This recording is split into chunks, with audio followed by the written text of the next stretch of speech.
Judith Irungu Mhina Spendi. Mimi ni mwenyekiti mtendaji wa makampuni ya safu ya PMM.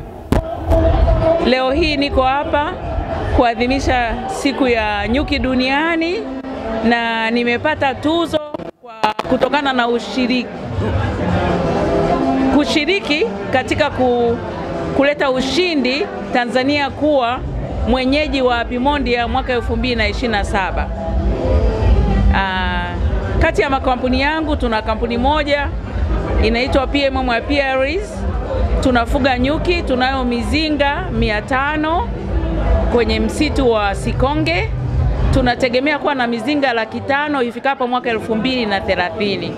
Tunajua umuhimu wa nyuki kama mdudu na umuhimu wa kufuga nyuki kwa ajili ya uhai na pia kwa ajili ya uchumi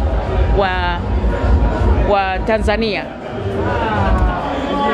Na mchango wangu katika tasnia hii ya ufugaji nyuki utakuwa ni kuifanya Tanzania iwe nchi ya kwanza katika uzalishaji wa asali inapofikia mwaka 2035. Okay?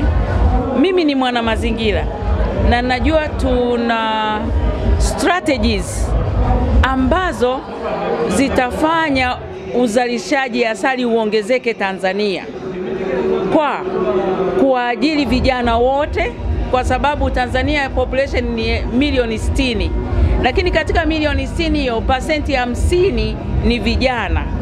Na pia tuna misitu takribani ekari milioni 48 ambayo tunaweza kufuga makundi ya nyuki mengi ambayo tunaweza kuzalisha asali zaidi ya tani milioni 36 ambayo tukaiuza duniani.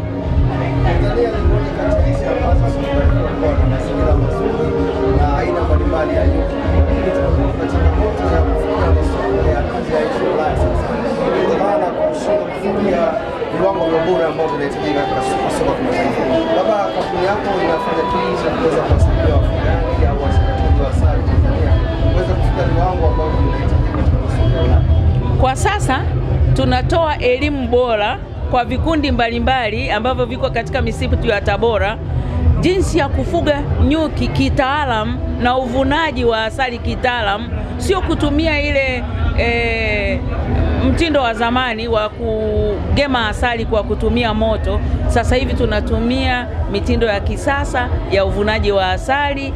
Kwa hiyo ile standard ya asali itakubalika kimataifa.